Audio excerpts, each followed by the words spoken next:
Good morning, June 10th, vlog entry. So, we talk a lot about nonviolence in yoga. It's one of the first things we learn, ahimsa. To practice nonviolence, how we eat, how we speak, how we act, how we think.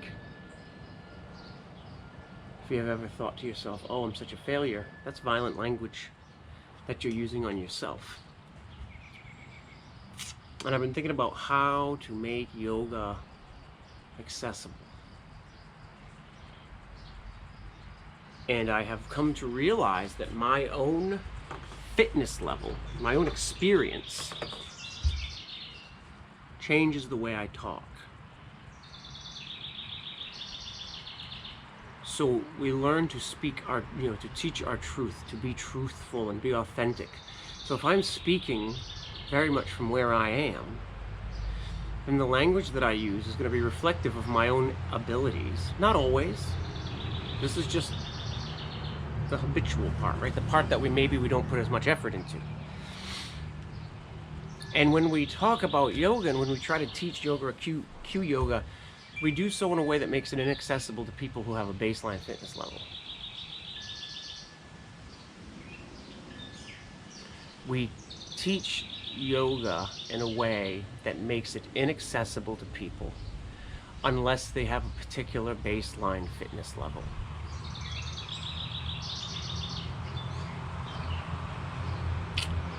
And I'm working now to stop doing that. Let me give you two examples. Well, I'm gonna demonstrate. I'm gonna talk and then demonstrate. It's far away, right? Camera angles being what they are. High to low plank, chaturanga dandasana. Push-ups are not always easy for people. And we cue going to the knees to do push-ups. That's a pretty generic, universal accessibility thing.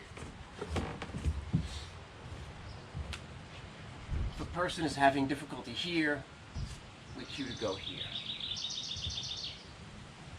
That might be too much. That's not so much. That's fine. That's an easy one. But how about Warrior One? When somebody is here, okay, we've cued them to step up and then rise. Not everybody can do that, and we don't necessarily consider how people end up feeling. We're making it so that they don't feel good in class, they won't pursue it on their own at home, and maybe they don't come back to class. We could just add this to help a person to rise, right? So we go here, we go here. We could just add one of these. And you can check in, make sure everything's the way you want it. Then go towards the rest of the posture. So practicing asanas or vinyasa on our own can lead us to speak a certain way because we're speaking from our own experience. And this is not a bad thing until it makes what we're teaching inaccessible.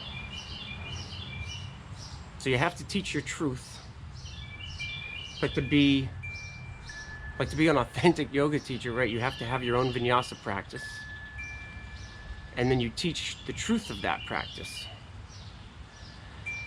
But to be a great yoga teacher, you have to be able to take that truth and bring it to a place, right? I'm not saying lower it, because that's not what we're doing. We're bringing our truth to a place that meets up with somebody else's truth. And then you can be a great teacher. It doesn't matter if it's yoga or math or whatever, it's physics. You have to be able to have your own experience doing it so that you can teach that truth. But then you have to be able to meet students wherever their truth is. Then you can be a great yoga teacher or a great teacher. How do you do that? How do you do that without a lot of conversation? How do you do that without saying, hey, how's your practice? How's this? How's that? How's your chaturanga? You teach a lot. You get in the studio and you make a lot of mistakes. It's the only way to do it. You have to get in the studio and teach in front of people all the time and pay attention to the way those people move when you speak.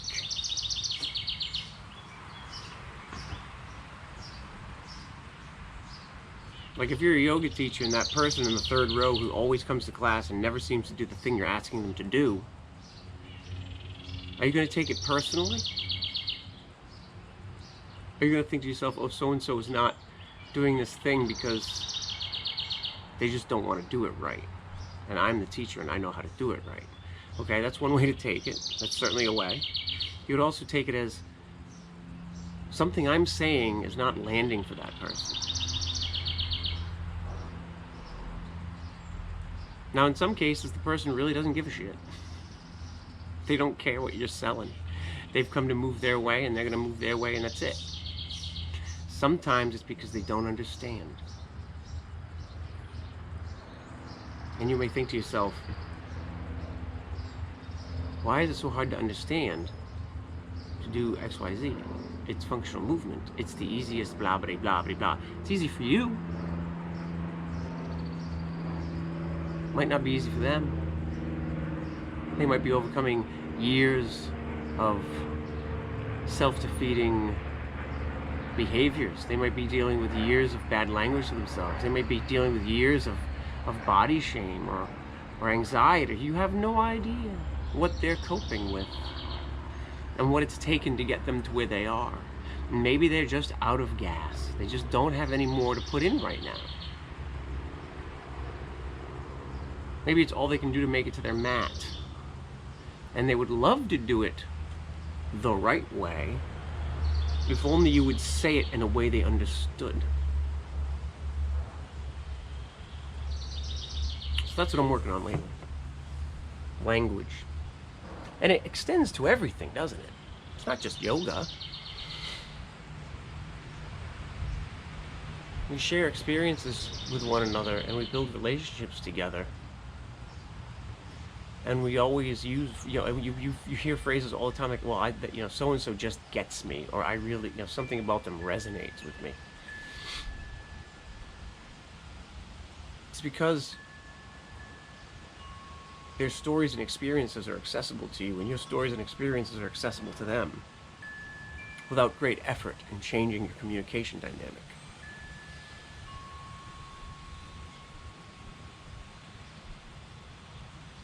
So the students that are not responding to your cues the way you want them to, they're probably the students who need all that much more attention from you.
forgot that I moved the camera, so hopefully I was in the frame.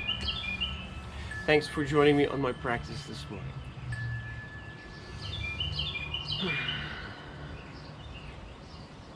Namaste.